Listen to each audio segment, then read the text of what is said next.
Hello students, welcome back to my YouTube channel books and talks. So मैं आप सभी का अपने यूट्यूब चैनल पे स्वागत करती हूँ एंड आई रियली होप कि आप लोग को ये वीडियो पसंद आए। तो आज हम जनरल एक्सेप्शन का पार्ट थर्ड लेकर आए जिसमें प्राइवेट डिफेंस डिस्कस करेंगे। ठीक है ना।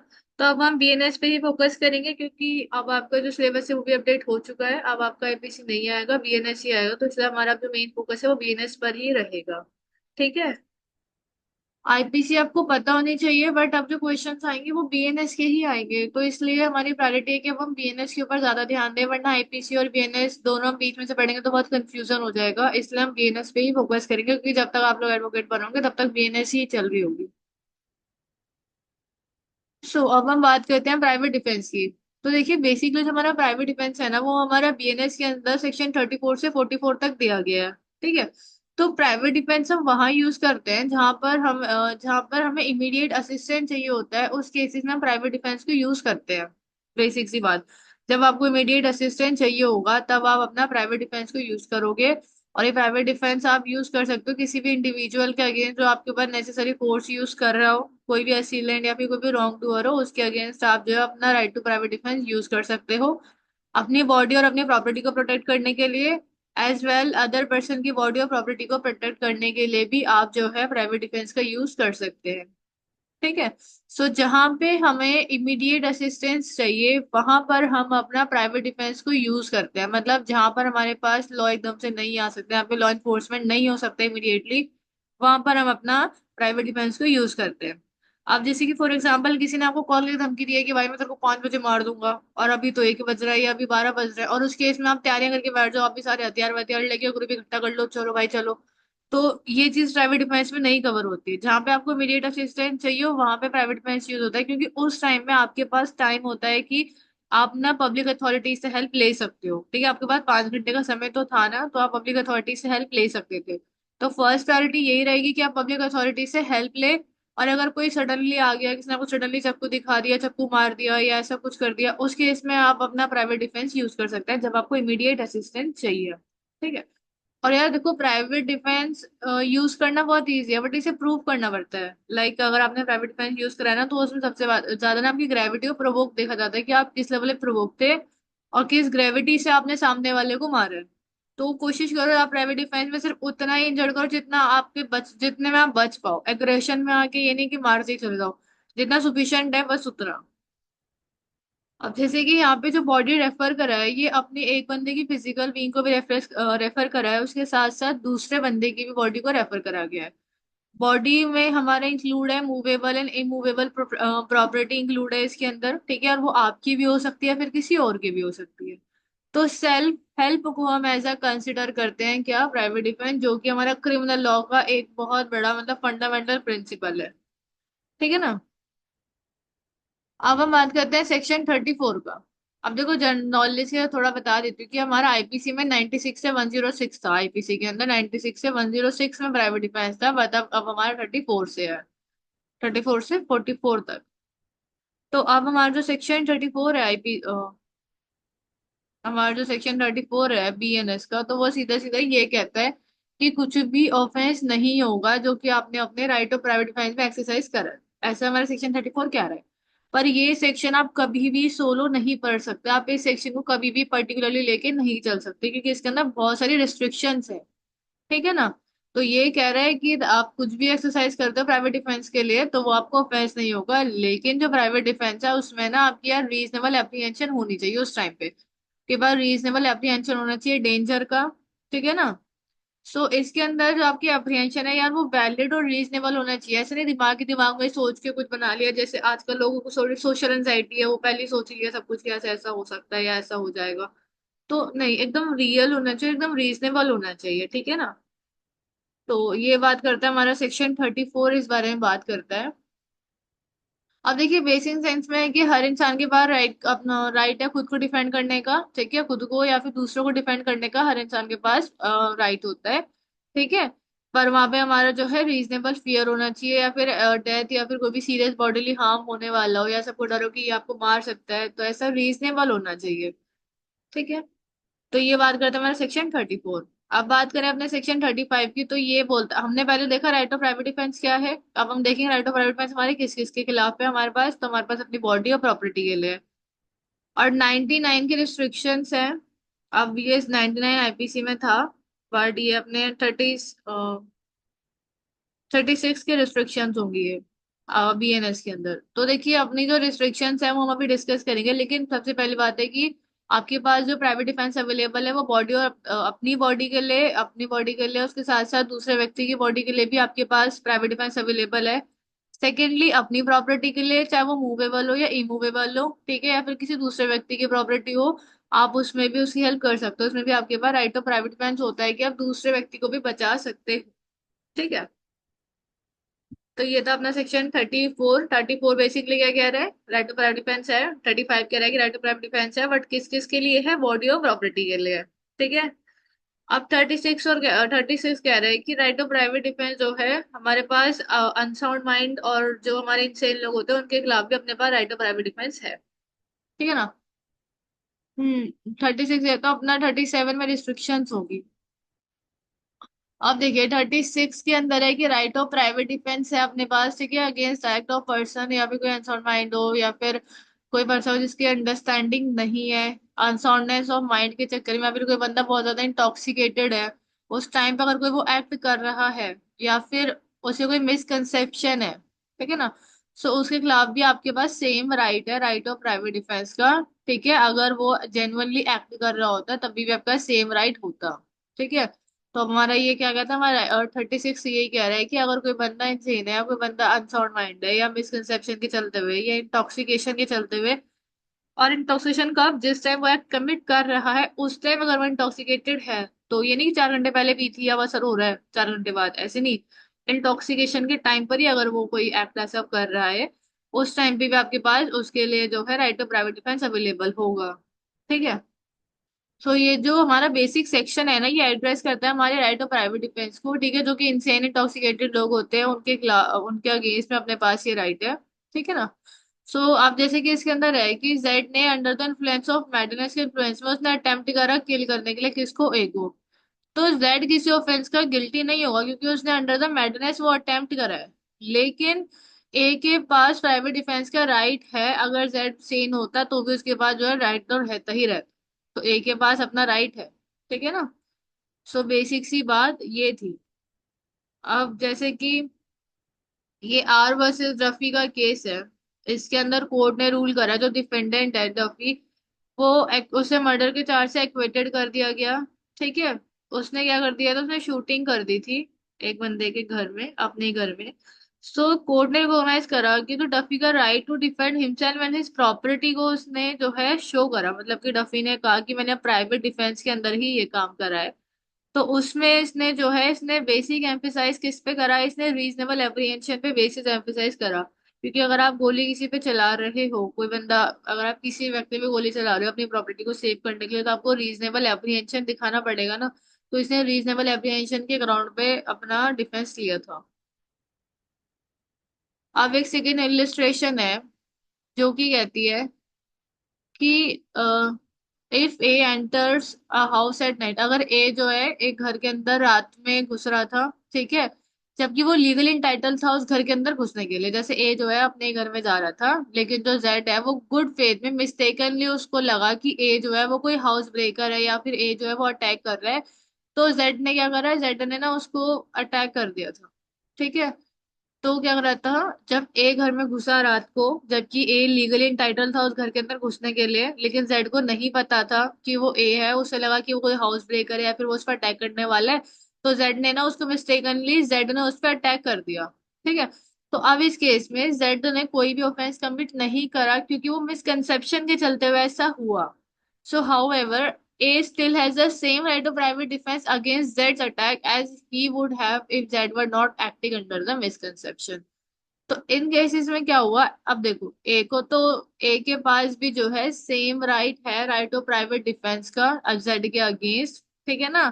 अगर जेड मिसकंसेप्शन एक्ट नहीं कर रहा होता तो ए के पास भी सेम राइट था, ठीक है ना, कि वो भी जेड को पीट पाट सकता था। ठीक है। तो ये जो अपना सेक्शन है अपना सेक्शन 36 तो बेसिकली हमारा बात करता है मेंटल एंड फिजिकल कैपेसिटी की, बात करता है किसी भी पर्सन की जिसके अगेंस्ट हम राइट टू प्राइवेट डिफेंस की एक्सरसाइज कर रहे हैं, ठीक है ना। तो राइट टू प्राइवेट डिफेंस जो है बॉडी का एग्जिस्ट करता है अगेंस्ट ऑल अटैकर, मतलब हर अटैकर के अगेंस्ट अपने पास राइट टू प्राइवेट डिफेंस होता है, बेसिक सी बात, ठीक है ना। तो अब है 37, acts against with there is no right to private defence. अब ये जो अपना 37 है ना, ये एक्सेप्शन है कि आपके पास किन लोगों के खिलाफ आप right of private defence use नहीं कर सकते हो, ठीक है ना। और ये सेक्शन 37 की आ रही जो अपनी रिस्ट्रिक्शंस है, ये हमारी हर सेक्शन में चलेगी ही चलेगी, ठीक है ना। अपनी रिस्ट्रिक्शन ही हर सेक्शन में चलती है। So there is no right to private defence against an act which does not reasonable cause the apprehension of death. मतलब ऐसा कोई भी एक्ट जिसमें आपको पता है कि आपकी डेथ नहीं होगी या फिर आपको कोई भी ग्रीवियस हर्ट नहीं होगा, ठीक है। मतलब आपको पता है कि यार इससे मेरे को इतनी चोट नहीं लगेगी या इससे मैं मरूंगा नहीं, जिसमें आपको पता है, ठीक है ना, आपको रीजनेबल एप्रीहेंशन नहीं है, या वो डन हो रहा हो या अटेम्प्ट टू बी डन हो रहा हो, या फिर कोई पब्लिक सर्वेंट अपनी गुड फेथ के अंदर अपनी ड्यूटी के अंदर कोई एक्ट कर रहा है, तो आप उसके अगेंस्ट प्राइवेट डिफेंस यूज नहीं कर सकते। वो लॉ के अंदर जस्टिफाइबल नहीं है, जस्टिफाई नहीं करता लॉ चीज। बेसिक सी बात है, अगर कोई गुड फेथ में कोई काम कर रहा हो तब आप अपने right of private defence use नहीं कर सकते। और अगर कोई पब्लिक सर्वेंट है, वो अपनी ड्यूटी के अंदर कोई काम कर रहा हो, तब आप प्राइवेट डिफेंस यूज नहीं कर सकते। ये नहीं कि पुलिस वाला आपको लेके जा रहा है, चाहे आपने कुछ क्राइम क्राइम करा हो या सस्पेक्ट के बेसिस पे लेके जा रहा है, तो ये नहीं आप पुलिस वाले को उल्टा अटैक कर दो और आप कह दो मेरा राइट ऑफ प्राइवेट डिफेंस है, नहीं, ठीक है ना। सो हमारे पास कोई भी राइट ऑफ प्राइवेट डिफेंस नहीं होता अगेंस्ट एन एक्ट जहाँ पे हमारा रीजनेबल एप्रीहेंशन ना हो या फिर कोई ग्रीवियस हर्ट का खतरा अपने को ना हो। वहां पे हमारे पास क्या है, right of private defence available नहीं होता।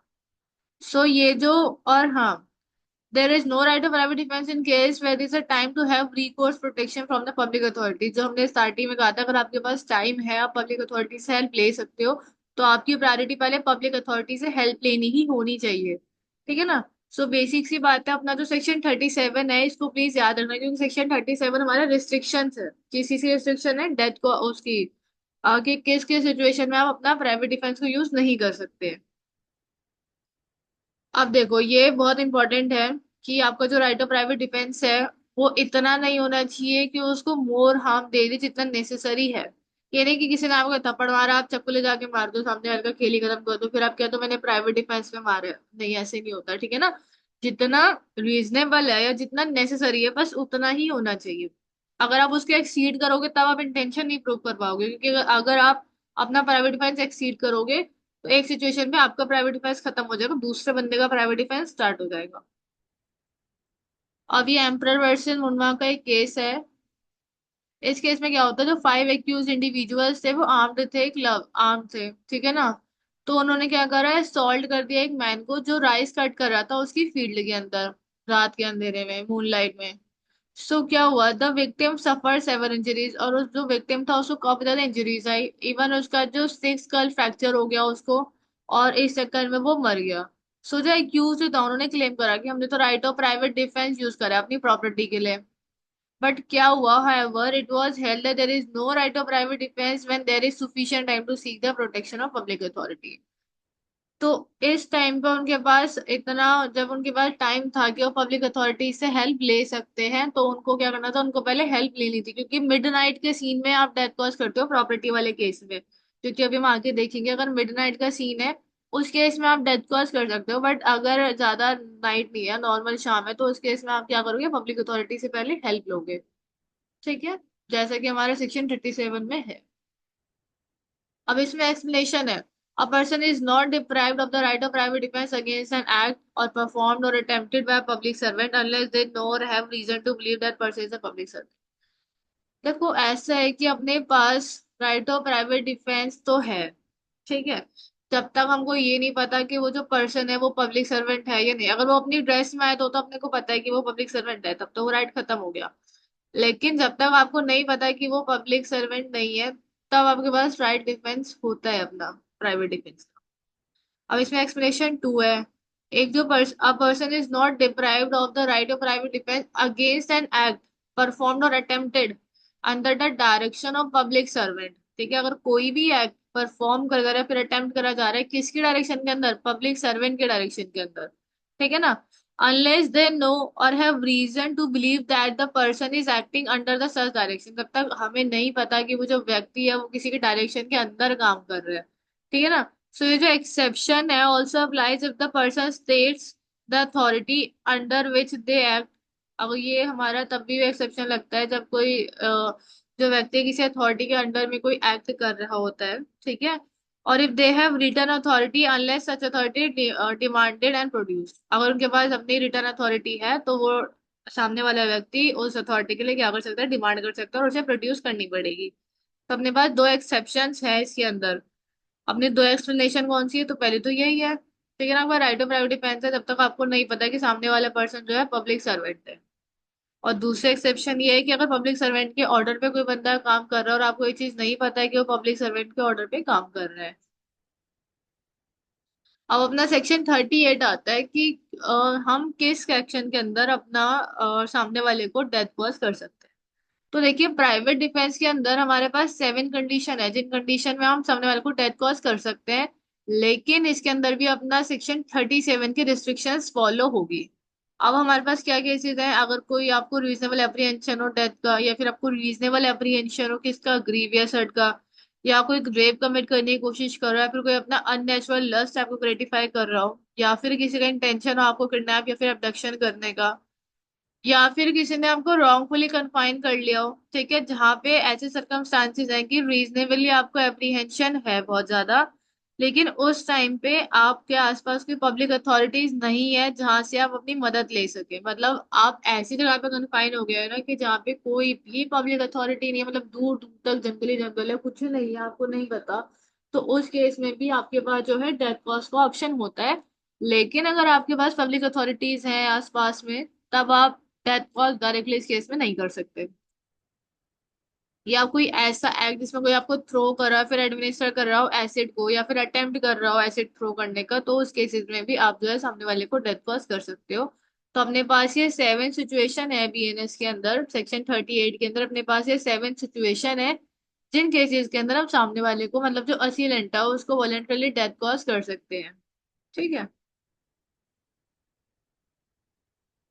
आई होप आप लोग को समझ आ रहा हो। अगर कोई भी डाउट हो प्लीज आप लोग अपना डाउट कमेंट बॉक्स में ड्रॉप कर देना। और बस मेरी तो एक ही रिक्वेस्ट है कि मेरे चैनल को सब्सक्राइब कर दीजिए, और अगर आपको नोट्स चाहिए हो तो HR Education 01 मेरा इंस्टा आईडी है, वहां पर आप मेरे को मैसेज कर देंगे। वैसे तो मैं नोट्स का लिंक कमेंट में डाल दूंगी डिस्क्रिप्शन में। अगर बाय चांस नहीं मिला डिस्क्रिप्शन में तो आप मेरे को ना मैसेज कर देना इंस्टाग्राम पे। अब नंद किशोरी लाल का केस था। तो इस केस में क्या हुआ था, इन केस में जो एक्यूज थे, ठीक है, वो सिख थे। तो इन्होंने क्या करा, इन्होंने एक मुस्लिम मैरिड वाइफ को अबडक्ट कर लिया और उसको सिखिज्म के अंदर कन्वर्ट कर लिया। आफ्टर ऑलमोस्ट अ ईयर उसके जो रिलेटिव्स थे, वुमेन के जो रिलेटिव थे, मतलब जो वुमेन के हस्बैंड के साइड के रिलेटिव थे, उन्होंने बोला कि उसको रिटर्न कर दो, मतलब उसकी वाइफ को उन्हें वापसी दे दो। बट एक्यूज ने उसे वापस देने से मना कर दिया। और वुमेन ने भी अपनी अनविलिंगनेस दिखाई कि वो नहीं रिजॉइन करना चाहती मुस्लिम हस्बैंड को। उसने भी मना कर दिया कि भाई मेरे को भी नहीं ज्वाइन करना है। तो इस केस में क्या हुआ, जो हस्बैंड रिलेटिव थे उन्होंने अटेम्प्ट करा उसकी वाइफ को फोर्सफुली ले जाने का। अब इस केस में क्या हुआ, जो एक्यूज था उसने रेसिस्टेड करा एंड ड्यूरिंग द ऑल्ट्रेक्शन उनमें से उसने किसी को एक ऐसा ब्लो दे दिया, मतलब कि उसने जो वुमेन का सीलेंट था उसको एक ऐसा ब्लो दे दिया जिससे उसकी हो गई डेथ। ठीक है। तो इस केस के अंदर ऐसा हुआ कि ये अपना राइट ऑफ प्राइवेट डिफेंस का यूज कर रहे थे, ये अपनी वुमेन को ही डिफेंड करने की कोशिश कर रहे थे, तो इनको सेक्शन 100 का जो है, इनको सेक्शन 100 का बेनिफिट मिला था। ठीक है। तो इस केस में ऐसा हुआ था। अब इसके एसेंशियल देखते हैं, इसके एसेंशियल क्या है सेक्शन 100 के। एक तो private defence must be free from fault. हमारी साइड से गलती नहीं होनी चाहिए, सामने वाले की साइड से गलती होना चाहिए। ऐसा नहीं कि आप उसे पहले खुद प्रोवोक करो, ले मार के दिखाओ, फिर तो सच में मार दिया तो हो गई ऐसी तैसी। तो मतलब कैसी है, प्रोवोक हो या कुछ भी हो, बस अपनी साइड से गलती नहीं होनी चाहिए। जब तक कोई आपको आके उंगली ना करे आपने जाके कुछ नहीं करना है। तो अपनी साइड से नहीं होनी चाहिए फॉल्ट। ठीक है। सो यहाँ पे आपको इमिनेंट थ्रेट ऑफ लाइफ, आपको एकदम डर होना चाहिए कि आपकी लाइफ खत्म हो जाएगी या आपको बॉडीली हार्म हो सकता है, एकदम इमीडिएट होना चाहिए आपको, बिल्कुल डर, और वो भी रीजनेबल होना चाहिए। और आपके पास कोई भी सेफ या फिर रीजनेबल मीन्स ना हो वहां से एस्केप करने का या वहां से भागने का, आपको पता है आपको कोई भी रीजनेबल नहीं जगह मिल रही है या कुछ ऐसा कुछ नहीं है जहां से आप बच के भाग सको। ठीक है। तो यहाँ पे ना नेसेसिटी होनी चाहिए सामने वाले की लाइफ लेने की। ठीक है ना, क्योंकि डेथ कॉज करना हमें दिया हुआ है, लेकिन जब बात आती है इंटेंशंस को प्रूव करने की तो बस टाइम उसमें लग जाता है। तो ये कुछ इसेंशियल है जिसका आप लोग को जो है ध्यान रखना पड़ेगा वेनेवर अगर आप ऐसे कोई सीन करते हो जिसमें सिचुएशन आ जाती है, तो आपको ये चीज ध्यान रखनी पड़ेगी कि हमारे पास लॉज हैं, बट हर लॉज की अपनी एक रिस्ट्रिक्शन है, हर लॉज की अपनी एक बाउंड्रीज है। ठीक है ना। अब अपना सेक्शन 39 बात करता है when such right extend to causing any harm other than death.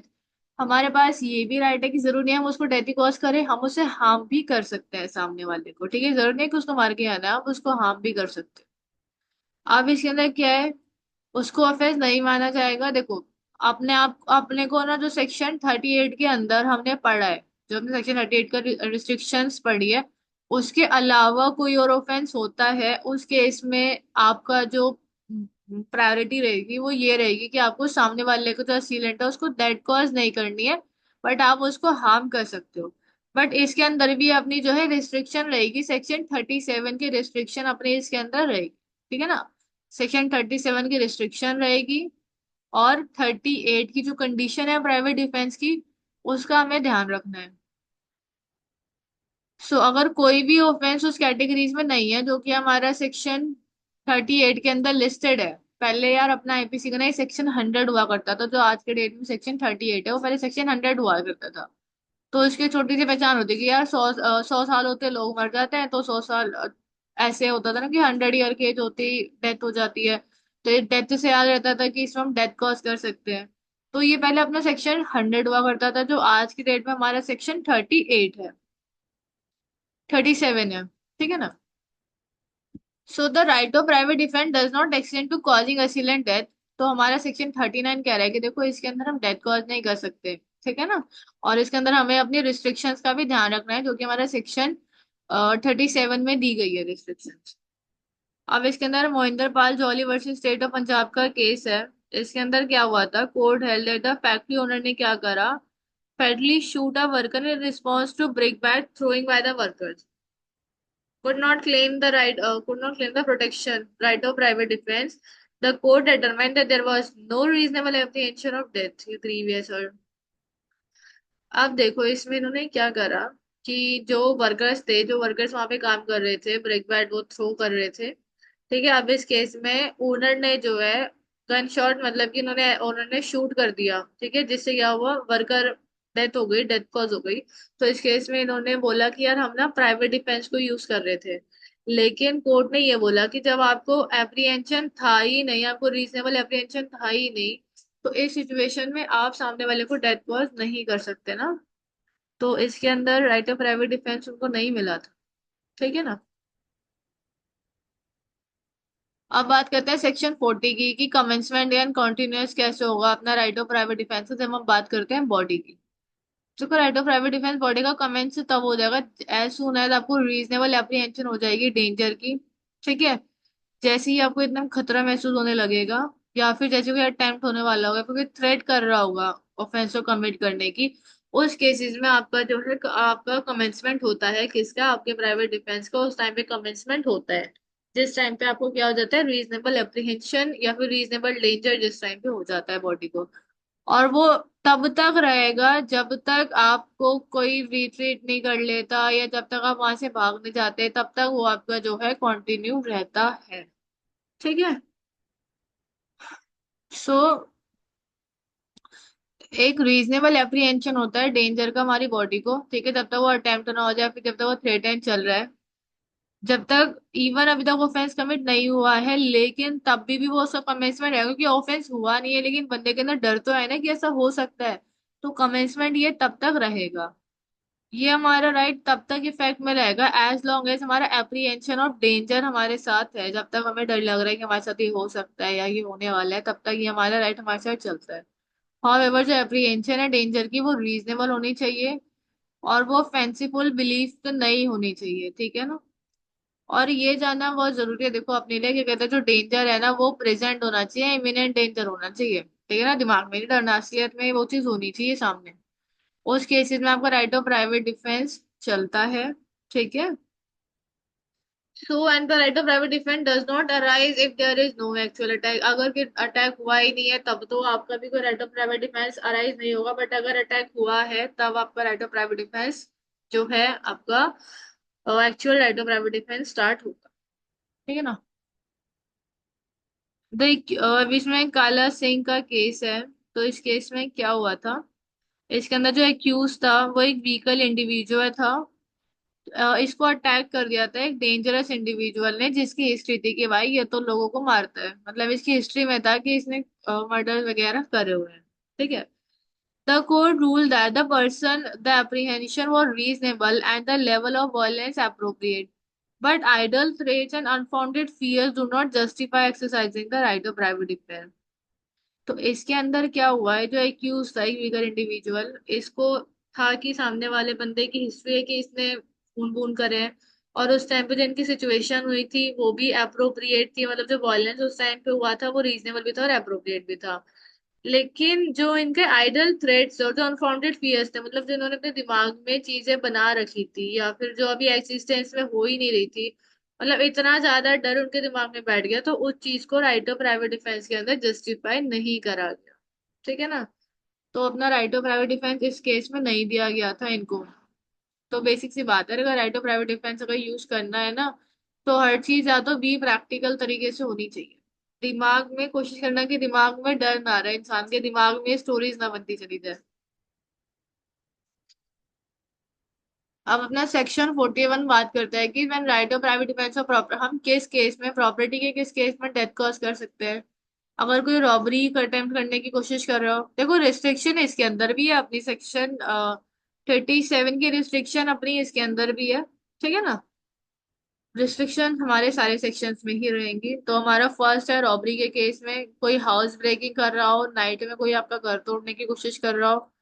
अब घर तोड़ने से बुआ की बात नहीं हो रही है यहाँ पे। या फिर थर्डली कोई मिसटेप कर रहा हो फायर से, या फिर ऐसा कोई भी बिल्डिंग या फिर टेंट या वेसल, ठीक है ना, या फिर ऐसी किसी भी चीज के अंदर, या कोई ड्वेलिंग कर रहा हो, तो बेसिकली कोई मिसटेप कर रहा हो तो उस केस में भी डेथ कॉज कर सकते हैं। फोर्थ में हमारे पास है कोई थेफ्ट कर रहा हो, मिसटेप कर रहा हो, या कोई हाउस ट्रेसपास कर रहा हो अंडर सच सर्कमस्टेंसेस की आपको रीजनेबली अप्रीहेंशन है कि आपकी डेथ हो सकती है, फिर आपको ग्रीवेंस हर्ट हो सकता है, उस केसेस के अंदर आप जो है अपना राइट ऑफ प्राइवेट डिफेंस का एक्सरसाइज कर सकते हैं। हम्म। अब अपना केस है जसा Singh versus state of Haryana. The Supreme Court clarified that the right of private defense of property does not extend to causing the death of a person who commits act of trespass on open land. Only house trespass committed under the circumstances। अगर कोई आपकी open land के अंदर enter हो गया तो उस case में आप जो है अपना प्राइवेट डिफेंस यूज नहीं कर सकते, मतलब प्राइवेट डिफेंस अगर आप यूज भी कर सकते हो तो आप उससे डेथ कॉज नहीं कर सकते अगर कोई ओपन लैंड के अंदर एंटर हो रहा है। क्योंकि अपना जो ट्रेसपास की सिचुएशन है वो हाउस ट्रेसपास की सिचुएशन है। ठीक है ना। तो जो हमारी सिचुएशन ट्रेसपास की वो हाउस ट्रेसपास की सिचुएशन है, ओपन लैंड के अंदर अगर कोई ट्रेसपास कर रहा है तो उस केस में आप डेथ कॉज नहीं कर सकते। तो इसके अंदर जो था circumstances that reasonably cause death or death of grievous hurt is considered as an offense under section 103 के अंदर इनको पनिशमेंट मिली थी 103, और इसमें बीएनएस की बात हो रही है और आई थिंक वो मर्डर है। ठीक है। तो ये अपना सेक्शन 41 हो गया, जिसमें हम किसकी बात करें, प्रॉपर्टी की बात कर रहे हैं। अब सेक्शन 42 बात कर रहा है कि किस केस में हम डेथ कॉज कर सकते हैं, पीछे वाली सारी कंडीशन छोड़ के जो भी कोई न्यू कंडीशन आ रही है उसके अंदर जो है सिर्फ हार्म कर सकते हैं। ठीक है। और सेक्शन 37 की रिस्ट्रिक्शंस को हमें इसके इसमें भी ध्यान में रखना है कि सेक्शन 37 के अंदर जो अपने पास रिस्ट्रिक्शंस है। अब सेक्शन 43 क्या बात कर रहा है, सेक्शन 43 बात कर रहा है कमेंसमेंट की, बात कर रहा है कि प्रॉपर्टी में कब कमेंसमेंट होगा। अब देखो थेफ्ट के केस में हमारा right to private defence continue होगा अंटिल जो ऑफेंडर है या तो वो रिट्रीटेड ना हो जाए प्रॉपर्टी के साथ, या फिर जब तक हमको पब्लिक अथॉरिटी से असिस्टेंस ना मिल जाए, या फिर प्रॉपर्टी रिकवर ना हो जाए, तो तब तक ये अपना जो है कंटिन्यू रहता है, कमेंसमेंट इसके अंदर रहती है। रॉबरी के केस में हमारे पास कब कमेंसमेंट रहती है, हमारे में इसके पास राइट ऑफ प्राइवेट डिफेंस तब तक कंटिन्यू होता है एज लॉन्ग एज जो ऑफेंडर है या तो वो कॉज या फिर अटेम्प्ट टू कॉज डेथ या फिर हर्ट या फिर रॉन्गफुल रिस्ट्रेंट ना कर दे किसी भी व्यक्ति को, या फिर एज लॉन्ग एज फियर जो होता है ना इमीडिएट डेथ का वो बना रहता है जब तक कि, या पर्सनल रिस्ट्रेंट का फियर बना रहता है जब तक वो लोग ना चले जाए या फिर अपने पास हेल्प ना हो जाए। तो इस केस में भी तब तक फियर बना है जब तक या तो डेथ ही ना हो जाए या फिर कुछ अटेम्प्ट ना हो जाए, मतलब कुछ ना कुछ तो हो। तो इस केस में भी जो है फियर बना रहते हैं।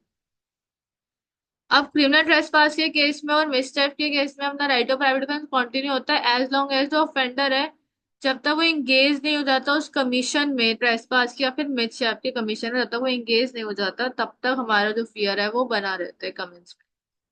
ठीक है, तब तक वो कंटिन्यू होता है अपना right of private defence. In the case of house breaking by night, the right of private defense continues as long as the house trespass which begin with the act of house breaking continues। हमारा ये तब तक हमारा ये हमारा तब तक continue होता है जब तक हमारा हाउस ट्रेसपास ना हो जाए, या फिर अगर कोई हाउस ब्रेकिंग जब तक कंटिन्यू हो रहा है तब तक हमारा ये जो राइट ऑफ प्राइवेट डिफेंस है वो कंटिन्यू रहेगा। ठीक है ना।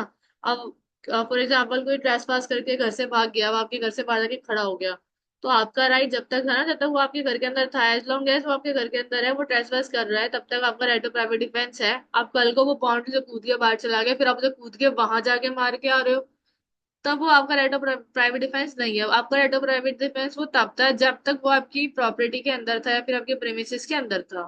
ठीक है ना।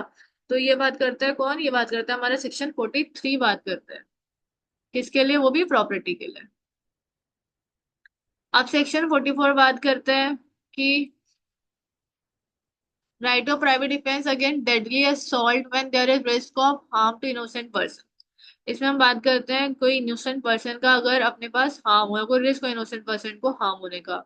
If in the exercise of right of private defence या एक्सरसाइज करते हुए किसी असॉल्ट के अगेंस्ट जिसके अंदर रीजनेबल कॉजेस है डेथ के, ठीक है ना, रीजनेबली अप्रीहेंशन है कि डेथ हो सकती है, the defender be so situated, defender जो डिफेंडर है उस सिचुएशन में है जहां पे आप अपना इफेक्टिवली एक्सरसाइज नहीं कर सकते right without risk of harm to an innocent person, his right of private defense extend to the running of that risk। तो देखिए अगर ऐसी कोई सिचुएशन है, ठीक है ना, is not misuse to excuse act of aggression और cause unnecessary harm to others. ये जो अपना सेक्शन 44 का जो अपना सेक्शन है वो ज्यादा तब यूज होता है अगर कोई पब्लिकली जाके छुप गया। अगर आपको पता है, अगर आपको अपना प्राइवेट डिफेंस यूज करना है या फिर ऐसा कुछ है कि आप किसी को गन शूट करने जा रहे हो, पीछे कोई इनोसेंट पर्सन है, तो आपको ध्यान रखना है कि आपके चक्कर में इनोसेंट व्यक्ति को हार्म नहीं होना चाहिए। ठीक है ना। बाय चांस अगर हो गया 10 लोगों को बचाने के लिए या फिर ऐसी कोई सिचुएशन हो गई, बट मेन तो प्रायोरिटी रहती है सेक्शन के अंदर कि आप इनोसेंट पर्सन का हार्म नहीं कर सकते। ठीक है ना। आप अपना जो डिफेंस का आपका राइट है आप उसको मिसयूज नहीं कर सकते। ठीक है ना। या फिर कोई एग्रेशन का कोई एक्ट हो या फिर अननेसेसरी आप किसी को हार्म कॉज कर रहे हो जिसके चक्कर में सामने वाले को भी हार्म कॉज हो गया किसी इनोसेंट व्यक्ति को, तो आप उसका डिफेंस नहीं ले सकते एज अ प्राइवेट डिफेंस में। अब बात करते हैं कि प्रीवियस ईयर में क्या क्या क्वेश्चन आए इस यूनिट से। ठीक है ना। तो क्वेश्चन तो हो सकते हैं यही होंगे, लेकिन अब क्या है अपना बीएनएस आएगा आईपीसी की जगह। अब हम बात करें प्राइवेट डिफेंस की, तो अपना सेक्शन 34 से स्टार्ट है ना, तो 34 के अंदर प्राइवेट डिफेंस दिया गया है। अब हम बात करें which circumstances it extend to cause death, तो ये अपना आई थिंक 38 में दिया गया है जिस केस में हम डेथ कॉज कर सकते हैं अपनी बॉडी को प्रोटेक्ट करने के लिए। तो देखिए अभी न्यू न्यू सेक्शंस आए हैं तो इसलिए शायद आप लोग को भी थोड़ी दिक्कत होगी, या अगर आप लोग सिर्फ बीएनएस ही पढ़ रहे हो तो बहुत बेटर है, क्योंकि आईपीसी और बीएनएस दोनों साथ साथ लेके पढ़ लोगे ना तो दोनों का दिमाग खराब हो जाएगा। ना तो आईपीसी सही से समझ आएगी ना बीएनएस सही से समझ आएगी। तो बेटर है कि सिर्फ बीएनएस ही कंटिन्यू करो आप लोग, क्योंकि अभी अगले 2 साल में जाके जब आप लोग एडवोकेट बनोगे तब प्रैक्टिकल लाइफ में बीएनएस ही चल रहा होगा जब तक कोई आपको कोई पुराना केस नहीं दे देता। ठीक है ना। तो अब ये है कि सेकंड है इसके अंदर explain private defence of property under which circumstances is extend to cause death. देखिए या तो बॉडी प्रोटेक्शन को लेकर डेथ कॉज वाला क्वेश्चन आ सकता है या फिर प्रॉपर्टी को लेके आ सकता है। ठीक है ना। Mistake of fact is good defence but mistake of law is not explain.